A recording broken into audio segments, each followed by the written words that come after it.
بنی اسرائیل میں کچھ بہت اہم احکام بھی اللہ نے دیے ہیں، وہ بھی میں جلدی جلدی پڑھ کے سنا دیتا ہوں۔ سورہ بنی اسرائیل میں اللہ نے حکم دیا، یہاں سے بہت سارے احکام شروع، ایک رکوع میں نا بہت سارے احکام ہیں۔ وَقَضَىٰ رَبُّكَ أَلَّا تَعْبُدُوا إِلَّا إِيَّاهُ، تیرے رب نے چند فیصلے کیے ہیں۔ نمبر ایک، دیکھو یہ اسلام کے احکام ہیں، ابھی سے عزم کر لو ہم تمام ان احکام کو فالو کریں گے۔ اس میں کوئی رفع الدین کا جھگڑا نہیں ہے، کوئی ٹانگیں چوڑی کرنے پتلی کرنے کا جھگڑا نہیں ہے۔ یہ کس کے حکام ہیں؟ یہ قرآن کے حکام ہیں۔ نہ اس میں کوئی اہل حدیث دیوبندی بریلوی پھڈا ہے، نہ کوئی اور پھڈا ہے، کوئی فرقہ نہیں، اس کو تو کوئی بھی انکار نہیں کر سکتا نا۔ تو جنت میں جانے کے لیے یہ کرنا میرے لیے بھی ضروری اور آپ کے لیے بھی ضروری۔ وہ کیا احکام ہے؟ ابھی سے نیت کرو ہم سب نے ان تمام احکام کو فالو کرنا ہے۔ پہلا حکم، اللہ تعبدوا الا ایاہ، عبادت کس کی ہوگی؟ صرف اللہ کی۔ عبادت میں وَمَن يَدْعُو مَعَ اللَّهِ، اللہ کے سوا کسی کو پکارنا عبادت ہے۔ قرآن میں دوسری جگہ پر آتا ہے، صرف یا اللہ مدد، یا علی مدد، یا غوث آدم مدد، یا رسول اللہ مدد، یہ نعرے لگانا بولو نا چھوڑ دو۔ صرف کیا چلے گا؟ یا اللہ مدد، اس کے علاوہ کوئی نعرہ نہیں لگانا۔ مدد کس سے مانگی جائے گی؟ اللہ سے۔ بار بار واقعہ سناتا ہوں نا، ایک بندے نے کہا میرا آدھا دھڑ فالج ہو گیا ہے، ہر جگہ چلا گیا ٹھیک نہیں ہو رہا، سنا ہے کہ مزار پہ جانے سے ٹھیک ہو جائے گا، مزار میں جو بابا ہیں ان کے پاس جاؤں گا وہ ٹھیک کر دیں گے، ان کی کرامت ہے۔ میں نے کہا وہ ان کے دونوں دھڑ کام نہیں کر رہے، تبھی تو ان کو قبر میں دفنایا ہے۔ ابے بھائی مردے کی ذرا سی انگلی بھی کام کر رہی ہو نا، آدمی ڈر کے بھاگ جائے۔ بندے کے دونوں دھڑ بالکل کام کرنا چھوڑتے ہیں تبھی اس کو پھٹے پہ لٹا کے غسل دیا جاتا ہے۔ یہ ہو نہیں سکتا کہ مردے کو آپ غسل دے رہے ہیں، ذرا سی انگلی ہلی یا تو آپ لیٹے ہوئے ہوگے اس کی جگہ خوف سے، ہارٹ اٹیک سے، یا پھر تحقیق کرو گے یہ ہلا کیسے۔ مردہ اسے کہتے ہیں جس کے دونوں دھڑ بالکل بھی کام نہ کر رہے ہو، چاہے وہ بزرگ ہو یا کوئی بھی ہو۔ میں نے کہا جس قبر پہ جس مزار پہ آپ جا رہے ہو اس کے دونوں دھڑ کام نہیں کر رہے تو وہ آپ کا آدھا دھڑ کیسے ٹھیک کرے گا؟ وہ تو کہے گا بھائی میں اپنا آدھا نہیں کر لیتا پہلے ٹھیک، پورا نہیں ہوتا تو جو آدھا تو ہو جاتا نا، کچھ تو کام آ جاتا۔ تو میرے بھائی جو بیچارہ مر گئے، جو کچھ بھی نہیں کر سکتے، وہ تمہاری بگڑی کہاں سے بنائیں گے؟ تو اللہ تعبدوا الا ایاہ، پکارنا صرف کس کو ہے؟ اللہ کو۔ اللہ کے سوا کسی کو نہیں پکارنا، نہ قبر والوں سے مانگنا ہے۔ وبالوالدین احسانا، اچھا عبادت کرو صرف اسی کی، تو اس کا مطلب اس کی بھی کرو، تو اس کی جو عبادت فرض ہے وہ کیا ہے؟ نماز ہے، زکوٰۃ ہے، روزہ ہے، حج ہے، یہ بھی ہمیں کیا کرنا ہے؟ کرنا ہے ہمیں۔ آگے اللہ فرماتے ہیں وبالوالدین احسانا، اللہ کے بعد سب سے بڑا حق کس کا ہے؟ ماں باپ کا۔ ماں باپ کے ساتھ اچھا سلوک کرو۔ کتنا اچھا؟ اما یبلغن عندک الکبر احدہما، دونوں بوڑھے ہو جائیں یا دونوں میں سے ایک بوڑھا ہو جائے، فلا تقل لہما اف، اب بڑھاپے میں ان کی طبیعت میں چڑچڑا پن پیدا ہوگا، بات بات پہ ان کو آئے گا غصہ، اور آپ نے ان کو جوانی میں پورا نچوڑ لیا، اسکول کی فیسیں بھی لے لیں، اماں نے ساری زندگی روٹیاں پکا پکا کے آپ کو کھلا دیں، صبح اسکول تیار کر کے بھیجتی رہی، شام کو آپ کا انتظار کرتی رہی، اس وقت آپ بچے تھے، کوئی آپ کے سر پہ ہاتھ رکھنے والا نہیں تھا، باپ نے بھی عزت دی اور ماں نے بھی بولو عزت۔ اب آپ جب جوانی کی دہلیز پہ قدم رکھو گے، ماں باپ بڑھاپے کی طرف جانا، ابا ریٹائر ہو گئے، ابا کی چھوٹی موٹی پینشن آ رہی ہے، اماں بھی کیا ہو گئیں؟ بوڑھی ہو گئیں۔ اب آپ کو ابا اماں کھلنے لگے، یہ کھانستے کیوں ہیں، یہ اماں ہر وقت چیختی چلاتی کیوں ہیں؟ انگریز نے اس کا بہترین حل سوچا، اٹھا کے عیدی سینٹر میں جمع کرا دو، کیونکہ وہ کہتا ہے ترقی، ایکچولی لائف کو کیا کرو؟ انجوائے کرو۔ گورا یہی کہتا ہے، تمیز سے ملو ہر ایک سے۔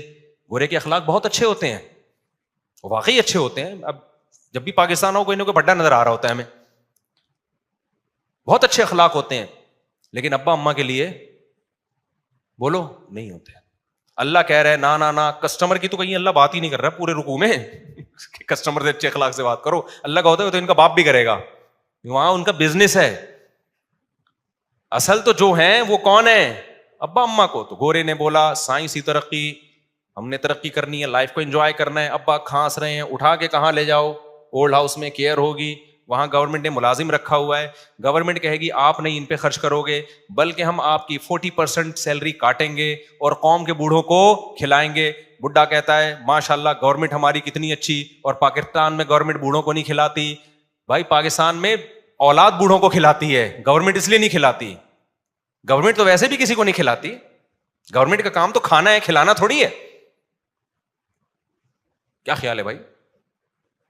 زیادہ ہو گیا، چلو آگے. اچھے بھی لوگ بھی ہیں، بہرحال اچھے لوگ بھی ہیں الحمدللہ. گورنمنٹ میں کچھ لوگ کھلانے والے بھی ہیں. یہ میں مکھن لگانے کے لیے نہیں کہہ رہا، چونکہ جب میں ٹریولنگ کی ہے نا تو کچھ خاندانی لوگ بھی ہمیں ملے ہیں، اور ہر جماعت میں ہیں.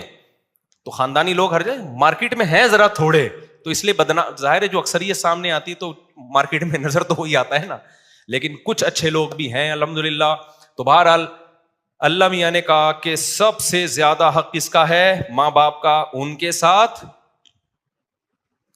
اچھا سلوک کرنا ہے. اچھا سلوک کیسا؟ کہ جب بوڑھے ہو جائیں، اب تمہارے کسی کام کے نہیں ہیں، تو اب اصل میں تو خدمت شروع ہوئی ہے. اب کیا ہے؟ حق حقوق تو اب شروع ہو رہے ہیں. تو پہلا حق اپنی زبان پہ کنٹرول. عیدی سینٹر جمع کرانا تو یہ تو آپ سے کوئی ملے کہ میں نے اپنے ابا کو جمع کرا دیا عیدی سینٹر، بتاؤ آپ کی نظر میں اس کی کوئی عزت رہے گی؟ نہیں رہنی چاہیے. بھائی تو اپنے باپ کو جمع کرا کے آ گیا یار، گودوں میں پالتا بڑھاپے میں اس کو. یار وہ تنگ بہت کرتے ہیں ابا یہ کرتے ہیں. بھائی جو بھی ہیں، حق کب شروع ہو رہا ہے؟ اماں اور ابا کا بڑھاپے میں شروع ہو رہا ہے. فلا تقل لهما اف، اللہ کہتے ہیں اب ان کے سامنے اف نہیں کرنا. ولا تنہرہما، ان دونوں کو جھڑکنا نہیں ہے. جھڑکنا سمجھتے ہیں؟ جیسے باس اپنے ملازمین کو جھڑکتا ہے، چلو یہاں سے جاؤ، یہاں سے دماغ کھایا ہوا ہے. بھکاریوں کو جھڑکا جاتا ہے، بس کر یار. یہ جو اسٹائل ہے نا فرعون والا بات کرنے کا، یہ اسٹائل ماں باپ کے سامنے بولو نہیں چلے گا. چپ ہو جاؤ، خاموش ہو جاؤ، آپ کون ہوتے ہو پہ اعتراض کرنے والے؟ یہ ڈائلاگ آج کل اولاد کے چل رہے ہیں. کس کے لیے؟ ماں باپ کے. آپ کون ہوتے ہو مجھے روکنے والے؟ آپ کو کس نے یہ رائٹ دیا؟ یہ اسکولوں سے سیکھ رہے ہیں. ایجوکیشن بہت آ رہی ہے، تمیز مارکیٹ سے شارٹ. یہ ایجوکیشن تمہیں جہنم کے عذاب میں لے کے جائے گی. اس سے وہ جاہل اچھا ہے، رکشا چلاتا ہے، ٹماٹر بیچتا ہے، لیکن اپنے باپ اور ماں سے تمیز سے بات کرتا ہے. اللہ کی نظر میں وہ زیادہ پڑھا لکھا ہے. تو ولا تقل لهما اف ولا تنہرہما وقل لهما قولا کریما. آگے اللہ نے فرمایا کہ صرف اتنا نہیں ہے کہ بے عزتی نہیں کرنی، جھڑکنا نہیں ہے اور اف نہیں کہنا. تو انسان کہتا ہے چلو بدتمیزی سے پیش نہیں آنا، نارمل رہنا ہے. نا نارمل بھی نہیں. قل لهما قولا کریما، ایسی بات کرنی ہے جس سے عزت جھلک رہی ہو. ایسے لگ رہا ہو جیسے کوئی ملازم اپنے آفیسر سے بات کر رہا ہے. کریم کہتے ہیں عزت دار کو. قول کریم ہونا چاہیے جس سے رسپیکٹ کیا ہو؟ نظر آ رہی ہو، لوگوں کو پتا چلے یہ اولاد ہے اور یہ کیا ہے؟ باپ ہے. آج جو لبرل طبقہ جب آتا ہے نا ہم سے ملنے کے لیے اپنے بچوں کی پرابلمز کو لے کے، تو میں یقین سے بتاؤں مجھے بچہ باپ لگ رہا ہوتا ہے اور باپ بچہ. باپ بچے کے سامنے بڑی تمیز سے، کہ بچے کو ایسا نا مائنڈ کر جائے، بچہ ایسے آرام سے بات کر رہا ہوگا. ایکچولی مفتی صاحب میرے یہ بیٹے ہیں، حالانکہ ایک ہی ہے لیکن اس کو عزت میں ہیں کہہ رہا ہوتا ہے. ویسے ہوتے بھی ایک ہی عام طور پہ لبرل لوگوں کے یہاں. یہ میرے بیٹے ہیں، ایکچولی یہ تھوڑا سا نہیں ہوں بیٹا، وہ ابا ایسا چیخنا شروع کر دے گا. ابا بیٹا وہ اصل میں دیکھیں میں آپ کو سمجھانا چاہ رہا تھا نا، میں مفتی صاحب ہیں، تھوڑا سا احتیاط سے بات کرتے ہیں. نہیں آپ مفتی صاحب یہ دیکھو نا یار، یہ ابا باتیں کیسی کر رہا ہے. تو مجھے 2-3 دفعہ ارادہ ہوا میں ابا کی جگہ اس کو بٹھا دوں اور اس کی جگہ کس کو بٹھا دوں؟ ابا کو. اور میں بولوں بھائی آج سے ابا تو ہے، یہ کون ہے؟ اسٹائل سے تو لگ رہا ہے باپ تو ہے. تو یہ تربیت یہ ہو رہی ہے مارکیٹ میں، یہ ہو رہی ہے تربیت. تو اپنے اسٹائل سے یہ ثابت کرنا پڑے گا کہ ابا جو ہے وہ ابا ہے، اماں جو ہے وہ کیا ہے؟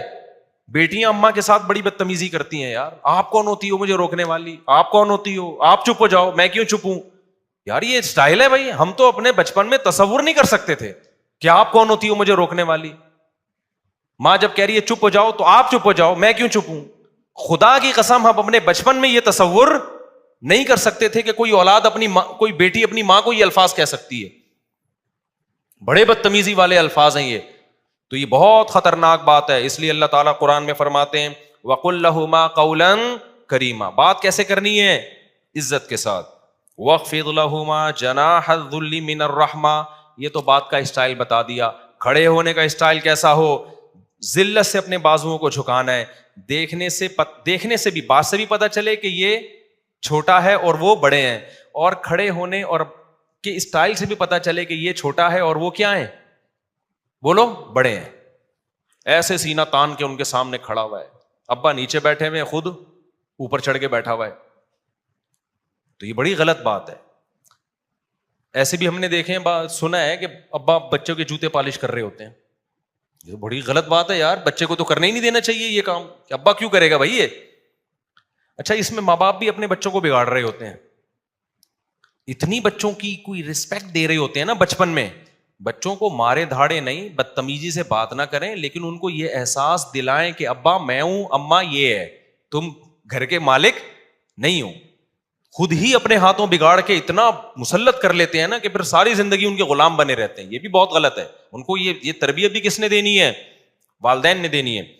اور ایک اہم بات یہ بھی ہے کہ دیکھو, ماں باپ کے لیے اولاد پہ ظلم بہرحال جائز نہیں ہے کہ اپنے اختیارات کا ناجائز فائدہ اٹھائیں. بعض دفعہ ماں باپ اولاد کو بلا وجہ ٹارچر کرتے ہیں, طنز کرتے ہیں, تانے دیتے ہیں, دوسروں کے سامنے اس کی برائی کرتے ہیں. تو میں ان ماں باپ کی حوصلہ افزائی نہیں کر رہا, وہ خود اپنے ہاتھوں اپنی اولاد کو بگاڑتے ہیں. جہاں اللہ نے اولاد پر اتنے سارے ماں باپ کے حقوق رکھے, وہاں ماں باپ کی ایک بڑی ذمہ داری یہ ہے کہ اپنی اولاد کو لوگوں کے سامنے رسوا مت کریں. ایسا نہ ہو دوسروں کو بتاتے پھر میرا بیٹا یہ کرتا ہے, میرا بیٹا یہ کرتا ہے. بیٹے کے دل میں پھر ایک نفرت پیدا ہوتی ہے کہ یار میرے ابا, مجھے باپ تو عزت کا ذریعہ بنتا ہے نا. تو کچھ ذمہ داریاں والدین کی بھی ہیں. بعض مائیں بلا وجہ بیٹیوں کو ٹارچر کرتی رہتی ہیں, طنز کرتی رہتی ہیں, تانے دیتی رہتی ہیں, اس سے وہ ذہنی مریضہ بن جاتی ہیں. تو ماں کو بھی چاہیے, دیکھو ایک کام سب لوگ گھر میں کر لینا, انشاءاللہ سکون ہو جائے گا. گھر میں چیخنے پر پابندی لگا دو, بس کوئی بھی نہیں چیخے گا, نہ ابا نہ اماں نہ بچے. ایسا سکون پیدا ہو جائے گا نا کہ ہٹو بچوں. اور اس کے لیے لقمان علیہ السلام والا واقعہ سنا دو. لقمان علیہ السلام نے اپنے بچے سے کیا کہا کہ بچے جب بھی بات کرنا آرام سے. کیوں؟ سب سے بری آواز کس کی ہوتی ہے؟ گدھے کی. گدھے کی بات بری نہیں ہوتی, اسٹائل کیا ہوتا ہے؟ برا ہوتا ہے. تو اگر آپ نے اتنا بھی کر لیا نا, گھر میں چیخنے پر پابندی, نہ باپ چیخے نہ ماں چیخے نہ اولاد چیخے, تو ایسا لگے گا جیسے آگ پہ نا ٹھنڈا پانی ڈال دیا. اور یہ شروع سے جب شادی ہو نا جس دن, اسی دن سے ماحول بنانا پڑتا ہے. دلہن جب آئی اس کو سمجھا دو, بیگم کوئی بھی بات ہوگی تمیز سے. میں بھی جب کوئی بات کروں گا تو کیسے کروں گا؟ تو آپ لوگ تو ابھی سے ہی موڈ نہیں ہو رہا آپ لوگوں کا, تو کیا کرو گے تمیز سے؟ منہ سے بول تو دو نا. جو بات ہوگی کیسے ہوگی؟ چیخنا چلانا نہیں ہوگا, بس آدھے سے زیادہ کام. کیونکہ بچے ماں باپ کو چیختا چلاتا دیکھتے ہیں تو چیخنا سیکھتے ہیں. ماؤں کو چیخنا چلانا دیکھتے ہیں, ہاں ماں بات بات پہ کوٹ رہی ہے, بچے کو پڑھ گیا, چیخ رہی ہے, کمبخت, الو کا پٹھا پیدا ہو گیا, اور یہ وہ ایسا چیخ رہا ہے, تو پھر بچے کے اخلاق بھی ایسے ہی ہو جاتے ہیں. اور اگر آرام سے سمجھائے گی تو بچہ بھی کیا ہوگا, بات آرام سے کرے گا.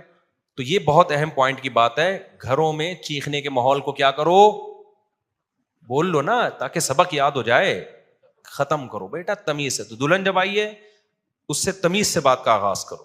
اس سے بولو میری کل آپ سے شادی ہوئی تھی, اس سلسلے میں حاضر ہوا ہوں.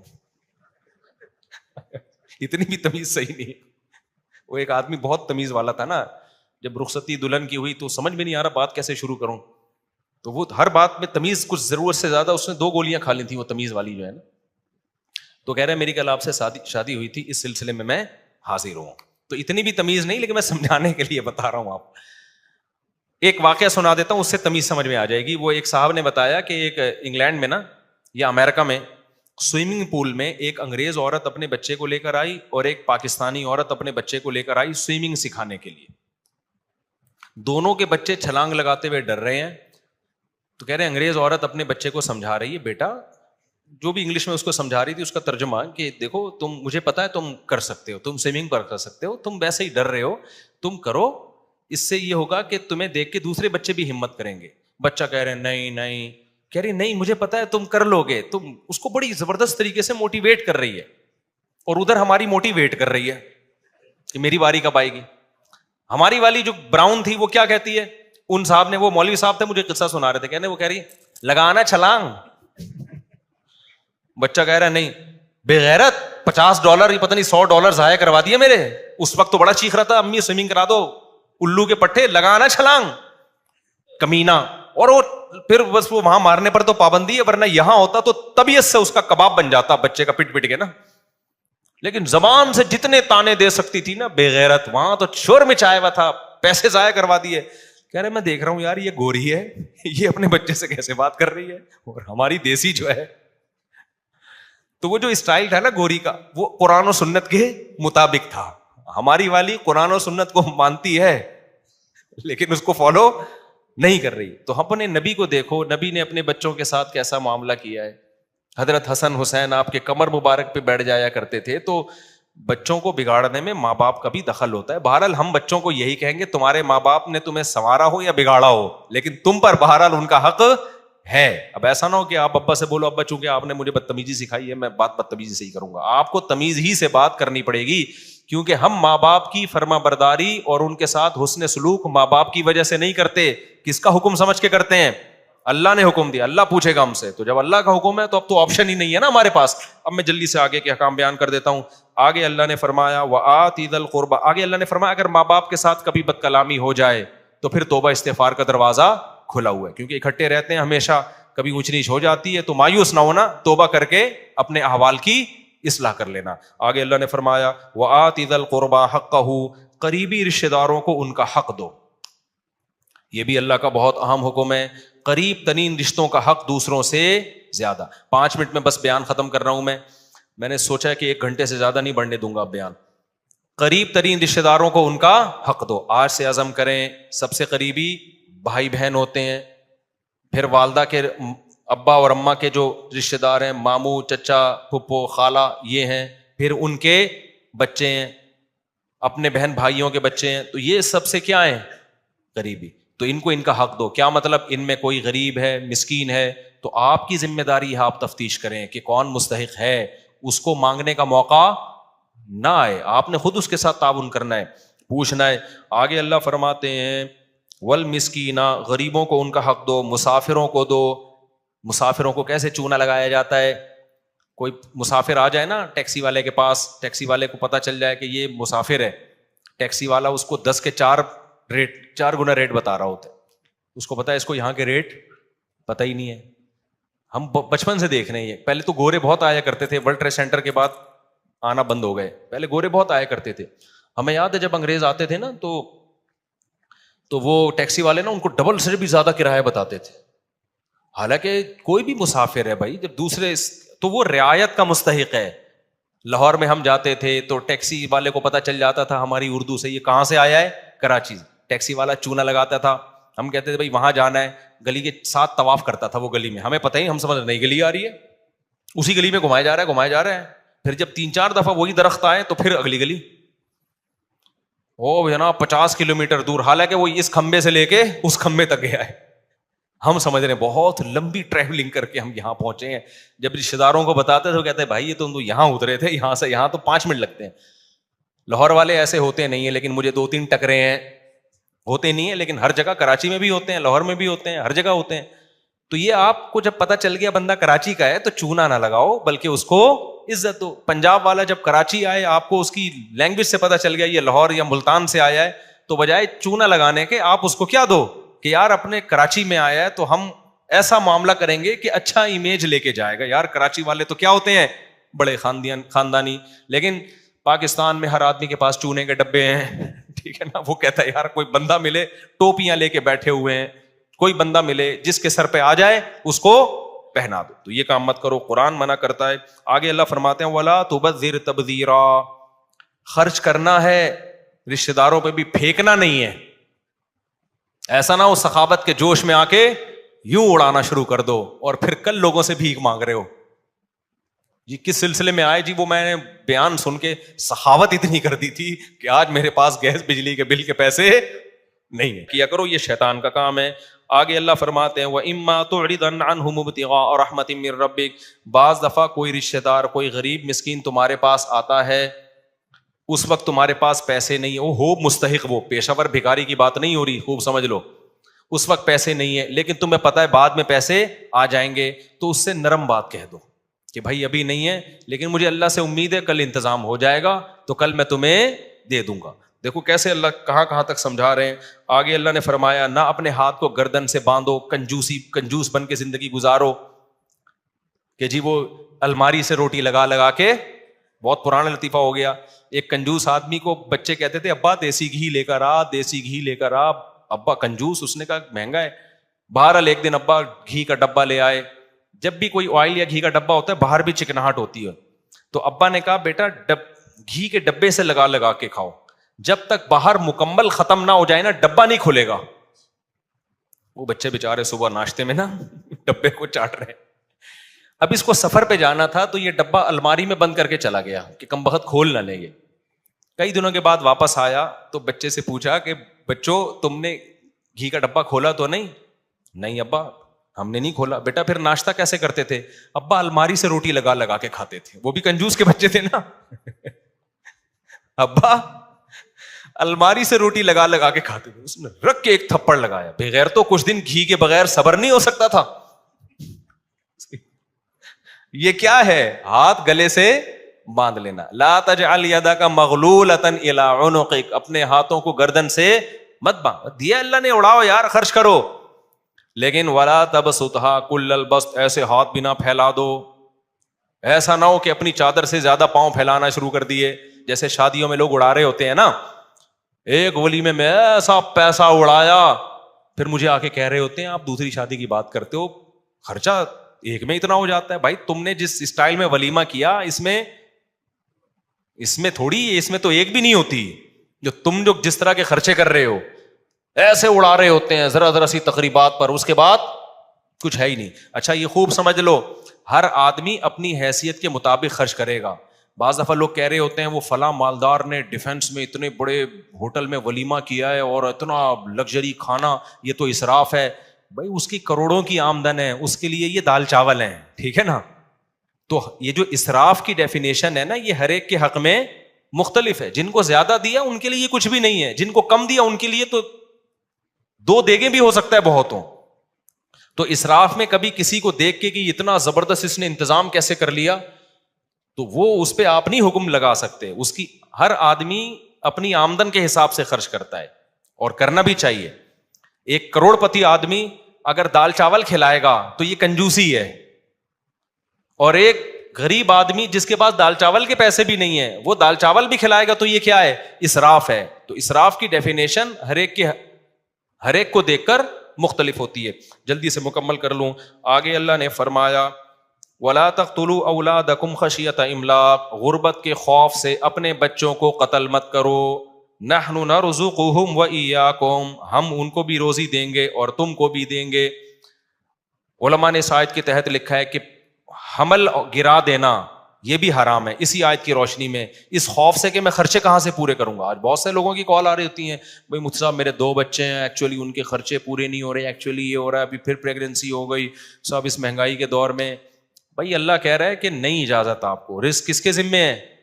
جب بچہ پیدا ہوتا ہے ماں کی چھاتیوں میں دودھ آتا ہے تو اللہ دے گا. آپ کہتے ہو بھائی دودھ ہی ضرور نہیں ہے نا, آگے بھی تو ہے بہت سارے مسائل. تو اللہ نے دودھ ایک سائن علامت کے طور پہ کہ ابھی اس کی ضرورت تو ابھی یہ دے رہا ہوں, اس کا مطلب جب جو ضرورت ہوگی وہ میں دے دوں گا. تو یہ فیملی پلاننگ والوں کے نظریات سے بالکل متاثر مت ہو. اولاد کا معاملہ کیلکولیٹر سے نہیں ہے کہ اتنے ہو گئے تو اتنی تنخواہ تو اتنے ہو سکتے ہیں اتنے, یہ گوروں کا کام ہے. مسلمان کو اس کی اجازت نہیں ہے. ہماری اولاد اللہ کی مخلوق پہلے ہے, ہماری اولاد بعد میں ہے. سمجھتا ہے کہ نہیں سمجھتا ہے؟ آگے اللہ فرماتے ہیں وَلَا تَقْرَبُوا الزِّنَا, زنا کے قریب بھی مت پھٹکو. دیکھو جتنے بھی احکام اللہ نے بتائے نا اس میں کسی میں یہ نہیں کہا کہ اس جرم کے قریب بھی مت جاؤ. واحد ایک زنا ہے جس کے بارے میں کہا اس کے قریب بھی مت جاؤ, کیونکہ جو قریب جاتا ہے وہ زنا کر لیتا ہے. قریب جانے کا کیا مطلب؟ موبائل میں لڑکیوں کے نمبر رکھے ہوئے ہیں, بلاک کر دو نمبر سارے. بلاک کرنے سے پہلے ایک میسج بھیج دو, یہ آپشن کہ بھائی اب میں شادی کرنا چاہتا ہوں, آپ اگر میری وائف بننا چاہتی ہیں تو موسٹ ویلکم, ادروائز نمبر کیا ہو رہا ہے؟ بلاک. پھر دوسری کو بھیجو, پھر مسرت کو بھیجو, پھر کائنات کو بھیجو, پھر راحت کو بھیجو. وہ ہے نا لطیفہ, میں بہت دفعہ سن لیا. یہی ہوتا ہے نا یہ ساری لیڈیز جن کے نمبر آپ نے سیو کیے ہوئے ہیں ان کو، ورنہ پھر وہی ہوگا جو اس بندے کے ساتھ ہوا تھا. ایک بندے کی شادی ہوئی، بیگم کو کہہ رہا ہے کہ آج سے تم میری کائنات، تم میری مسرت، تم ہی میری راحت اور تم ہی میری فرحت. وہ تو ویسے ہی کہہ رہا ہے، وہ سمجھی اپنی گرل فرینڈ کے نام بتا رہا ہے. تو فوراً کہتی ہے اچھا پھر تم ہی میرے غفار بھی، تم ہی میرے ستار بھی، تم ہی میرے وسیم بھی، تم ہی میرے غفور بھی، سب کچھ تم ہی. وہ حیران یار یہ کیا ہو رہا ہے مارکیٹ میں. تو وہ راز پھر اگلنا شروع ہو جاتے ہیں. ٹھیک ہے نا. پاک دامنی والی زندگی گزارو. تو اللہ فرماتے ہیں زنا کے قریب بھی مت پھٹکو، یہ بہت بڑا گناہ ہے، اور کسی انسانی جان کو قتل مت کرو. آگے اللہ فرماتے ہیں ولا تقربوا مال الیتیم، یتیم کے مال کے بھی قریب مت جاؤ. یہاں بھی قریب جانے کا، قریب جانا کا. یتیم کسے کہتے ہیں؟ آپ کے بھائی کی ڈیتھ ہو گئی، اس کے چھوٹے چھوٹے بچے ہیں، تو چچا ان بچوں کی وراثت کھا جاتا ہے، بڑا بھائی چھوٹے بھائیوں کی وراثت کھا جاتا ہے. یتیم کا مطلب یہ نہیں کہ عیدی سینٹر سے یتیم بچوں کے چپل کوئی چوری کر رہا ہے جا کے، یہ عربوں میں نہیں ہوتا تھا. یتیم کا مطلب ہے کہ جب باپ مر گیا تو چھوٹے بچوں کی وراثت رشتہ دار کھا جاتے ہیں. اللہ کہتے ہیں یہ کام مت کرنا. وَأَوْفُوا الْكَيْلَ إِذَا كِلْتُمْ، ناپ تول میں کمی مت کرو. اپنا حق لینے کی باری آتی ہے تو پورا حق لیتے ہو، دینے کی باری آتی ہے تو ڈنڈی مارتے ہو، ایسا مت کرو. اوفوا بالعہد، معاہدوں اور ایگریمنٹ کو پورا کیا کرو. آگے لا تخف ما لیس لک بہ علم، جب تک مکمل نالج نہ ہو کسی چیز کے در پہ نہ ہو تبصرہ مت کیا کرو. فلانے نے یہ کر دیا، فلانے نے یہ کر دیا. کل مجھے کسی نے پوسٹ بھیجی کسی آفیسر کے بارے میں کہ وہ یہ کروڑوں روپے کھا گیا اور یہ کر رہا ہے. میں نے کہا آپ نے خود اپنی آنکھوں سے دیکھا ہے کتنے روپے کھا گیا؟ وہ اپنی آنکھوں سے دیکھا ہے؟ کہہ رہے نہیں میں نے دیکھا تو نہیں ہے، لیکن یہ دیکھو ثبوت ہے. میں نے کہا ان ثبوت کو تجزیہ آپ کو اینالائز کرنا آتا ہے؟ آپ تجزیہ کرنا آتا ہے؟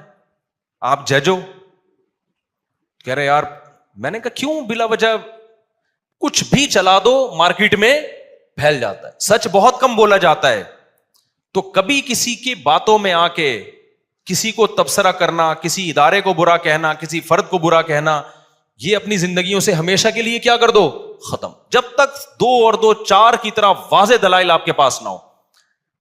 کسی کو بھی بدنام کرنا ہو نا، فیس بک پہ آپ پوسٹیں چلا دو، پھیل جاتی ہیں. لوگ کہہ رہے ہیں یہ دیکھو کیا کر رہا ہے. پہلے یہ تو دیکھو کہ اس نے یہ میرے بارے میں بھی چلاتے ہیں، کبھی عمران خان کے بارے میں، کبھی مولانا فضل الرحمان کے بارے میں پوسٹ. میں بیٹھا ہوں مجھے پتہ ہی نہیں، میری ایک پوسٹ آ جائے گی عمران خان امام مہدی میں کوئی فرق ہی نہیں ہے، ایسی زبردست پوسٹ چلا دیں گے. پی ٹی آئی والے زندہ باد مفتی، یہ والی آئی نہیں ہے، اس سے ملتی جلتی. پی ٹی آئی والے زندہ باد، مفتی طارق مسعود زبردست. دوسری آ جائے گی مولانا فضل الرحمان ایسے ہیں، کچھ الٹا سیدھا. جیوا والا ابے اس کی ایسی کی تیسی، ابے اس کی ہے. نہ میں نے ادھر کچھ کہا ہوتا ہے، نہ میں نے جو میں نے تقریریں کی ہوئی ہیں وہ پڑھی ہوئی ہیں، وہ ویڈیو ہے وہ سنو، وہ اس کا میں ذمہ دار ہوں. ایک میری پوسٹ کسی نے چلا دی کہ یزید جنتی ہے، نیچے شیعوں کی گالیاں دبا کے.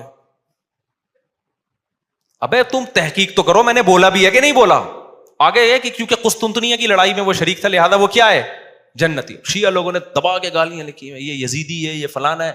بھائی تم تحقیق تو کرو، یہ کس نے چلایا ہے؟ ہمارے آفیشیل چینل سے تو کوئی پوسٹ نہیں چلی.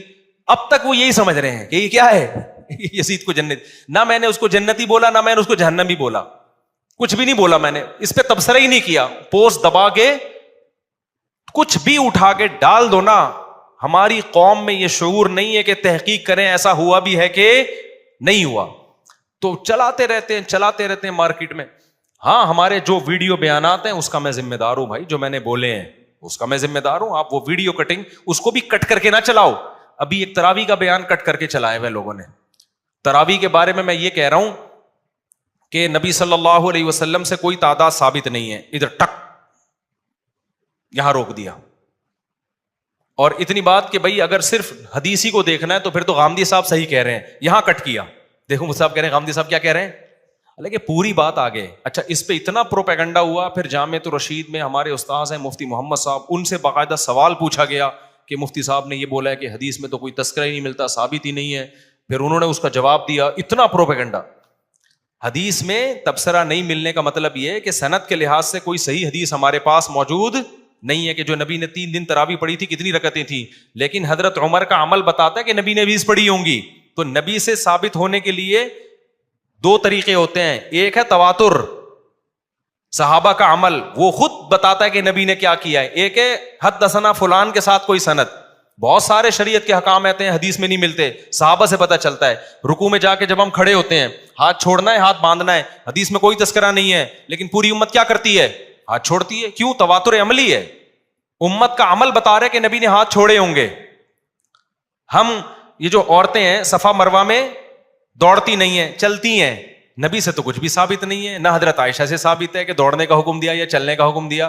پوری امت کر رہی ہے تو ہم فرض کر لیتے ہیں کہ صحابیات نے کیا کیا ہوگا, وہ بھی چلی ہوں گی اور نبی نے چلنے کا حکم دیا ہوگا. صراحتاً نہیں ہے, لیکن یہ بھی نبی ہی سے ثابت ہے. اور بہت سارے احکام ہیں. تو جو ہر مسئلے پر حدیث مانگتا ہے نا, وہ خود علم سے کورا ہے, اس کا مطلب اس کے پاس نالج نہیں ہے. حدیث صراحتاً ہوتی ہے یا دلالتاً ہوتی ہے؟ اس کو دلالتاً کہتے ہیں.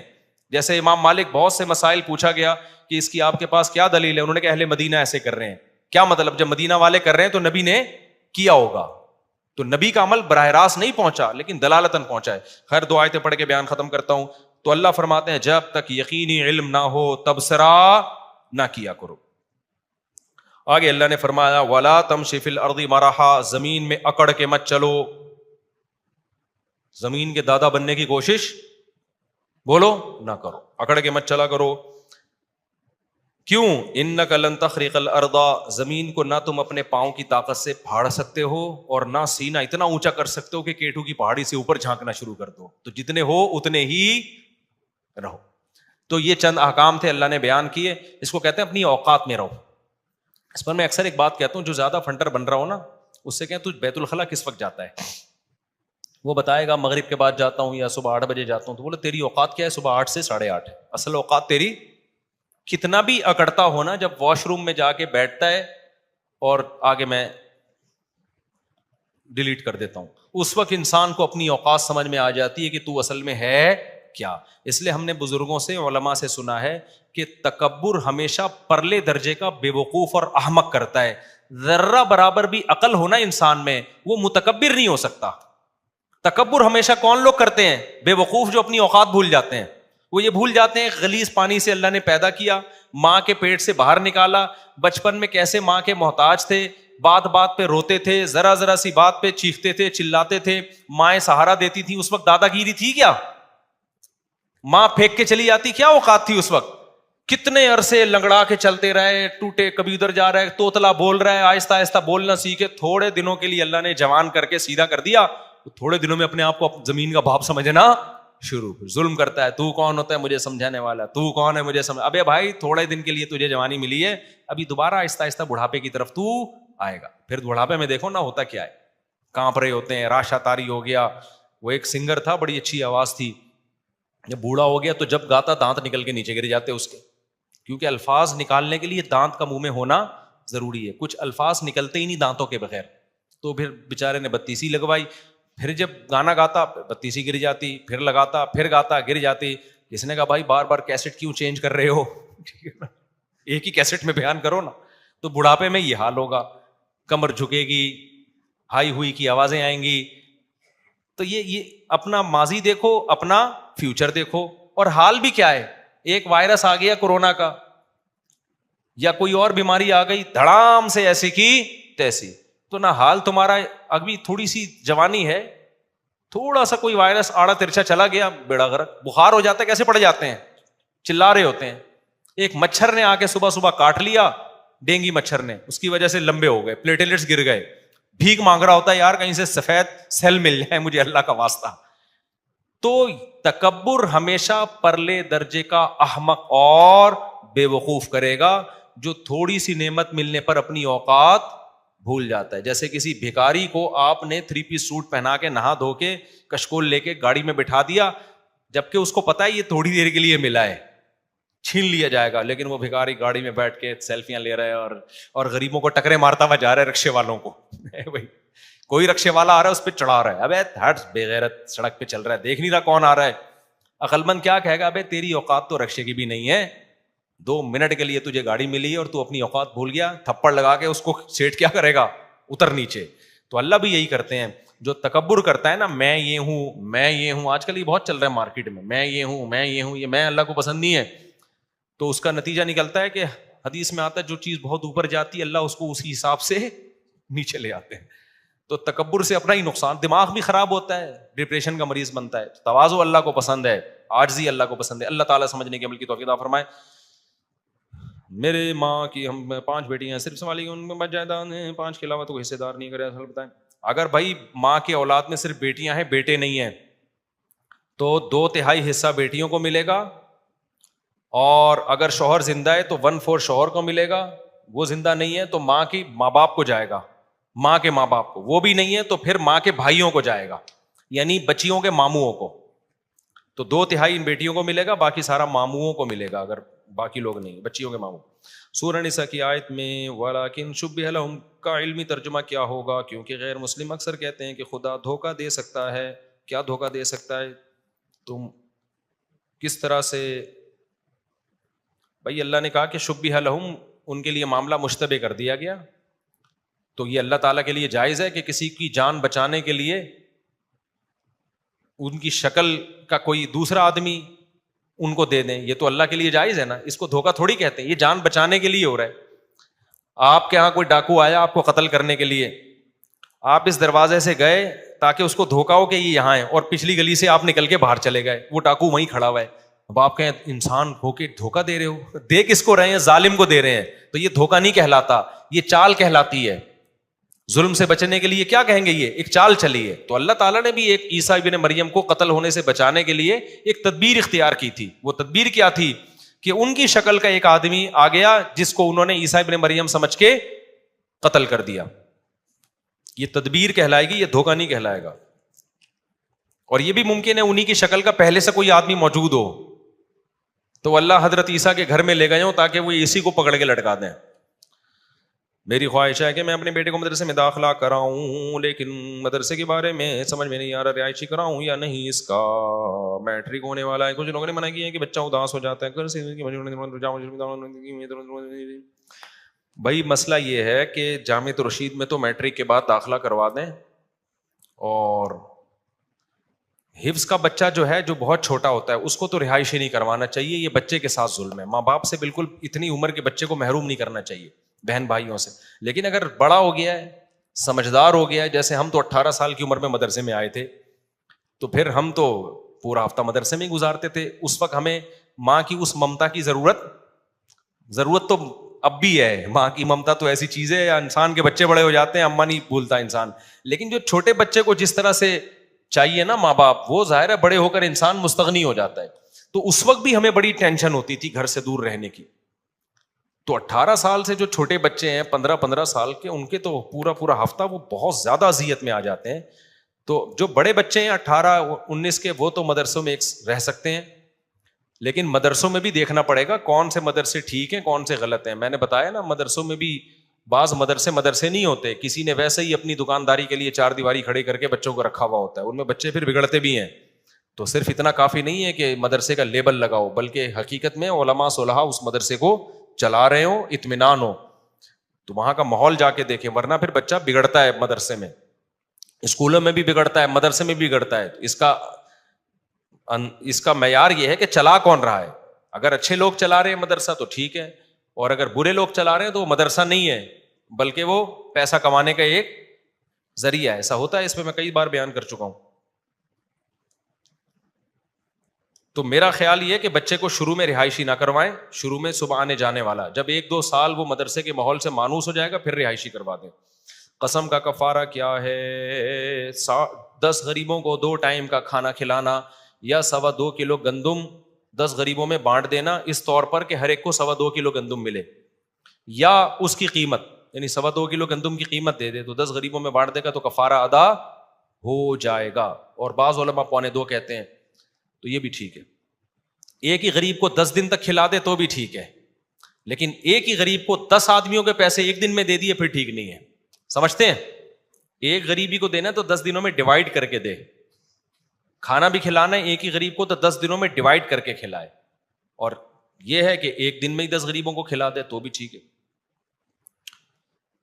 اور اگر کوئی خود غریب ہے، پیسے ہی نہیں ہے غریب کو دینے کے لیے، پھر 3 روزے لگاتار رکھ لے وہ، اس طرح سے کفارہ ادا ہو جائے گا.